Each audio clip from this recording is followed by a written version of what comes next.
Bonjour à tous. Aujourd'hui, on va parler d'un sujet absolument essentiel à notre bien-être, mais qu'on a tendance à oublier, l'hydratation. Pensez-y comme le pilier de notre santé. C'est un pilier un peu discret, c'est vrai. Quand tout va bien, on ne le remarque même pas. Mais dès qu'il commence à affaiblir, c'est tout notre corps qui en ressent les conséquences. D'ailleurs, est-ce que vous savez vraiment ce qui se passe dans votre corps quand il manque d'eau jour après jour? C'est la question clé. Restez avec nous parce qu'à la fin de cette analyse, vous saurez reconnaître les signes cachés du manque d'eau et surtout, vous aurez un plan d'action tout simple pour y remédier. On va procéder de manière très simple, en 3 étapes logiques. D'abord, on va bien cerner le problème. Ensuite, on verra comment en reconnaître la cause. Et enfin, bien sûr, on parlera de la solution. Une petite information utile, pour que tout le monde puisse en profiter, sachez que nos explications sont aussi disponibles en arabe et en darija marocaine.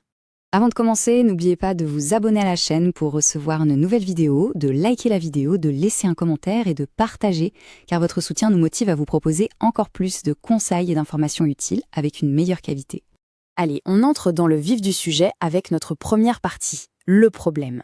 Comme je le disais, l'hydratation, c'est ce fameux pilier discret. On n'y pense que quand quelque chose ne va pas. Et pourtant, même un tout petit manque d'eau peut avoir des conséquences qu'on ne soupçonne pas. Pensez-y une seconde. Cette fatigue inexpliquée en milieu de journée? Ces maux de tête qui reviennent sans arrêt? Ou cette difficulté à rester concentré?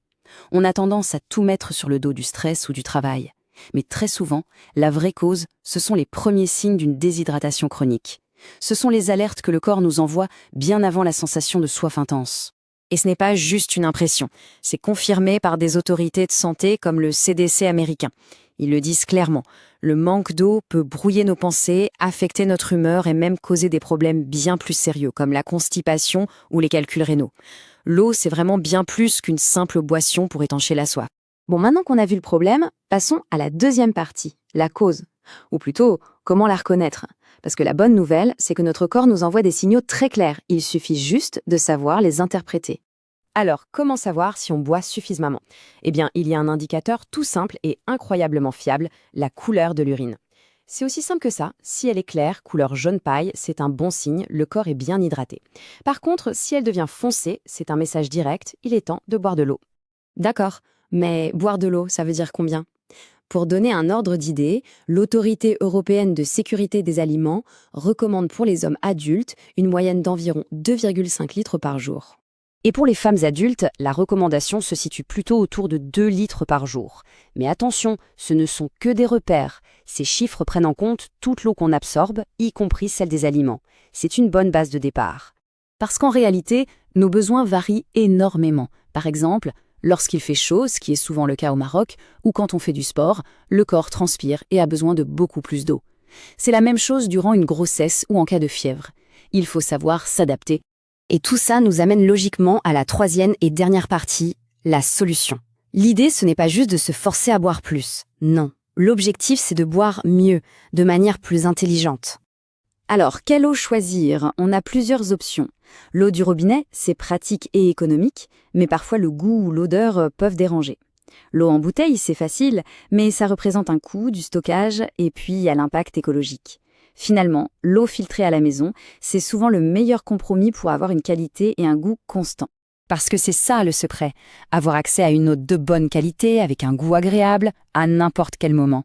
C'est ce qui va vraiment nous encourager à boire régulièrement. Et pour ça, les systèmes de filtration à domicile sont une solution vraiment fiable. D'ailleurs, des spécialistes comme H2O Pur, que l'on peut trouver sur h2opur.ma, ou des plateformes comme hydrama.ma, proposent des systèmes très performants, comme l'osmose inverse, qui permettent de maîtriser totalement la qualité de son eau. Pour que tout ça devienne une habitude, voici un mini plan d'action super simple à mettre en place. Premièrement, dès le réveil, un grand verre d'eau pour bien démarrer. Deuxièmement, un verre d'eau avant et après chaque repas. Troisièmement, gardez toujours une bouteille d'eau à portée de vue, que ce soit sur le bureau ou dans le sac. Et enfin, quatrièmement, le petit réflexe, jeter un œil à la couleur de l'urine pour savoir où on en est. Pour résumer, la vraie clé du succès, c'est de rendre le fait de boire de l'eau facile et agréable. Si on a accès en permanence à une eau pure, qui a bon goût, on n'a même plus à y penser. Ça devient une habitude naturelle et c'est ça le but. Et pour finir, j'aimerais bien avoir votre avis. Quelle est votre meilleure astuce personnelle pour penser à boire suffisamment d'eau tout au long de la journée? Partagez-la dans le commentaire, ça pourrait vraiment aider d'autres personnes. Avant de terminer, si la vidéo vous a plu, n'oubliez pas de vous abonner, de liker, de laisser un commentaire et de partager la vidéo. Votre soutien nous donne la motivation de continuer à vous proposer du contenu utile et de qualité. Merci et à bientôt.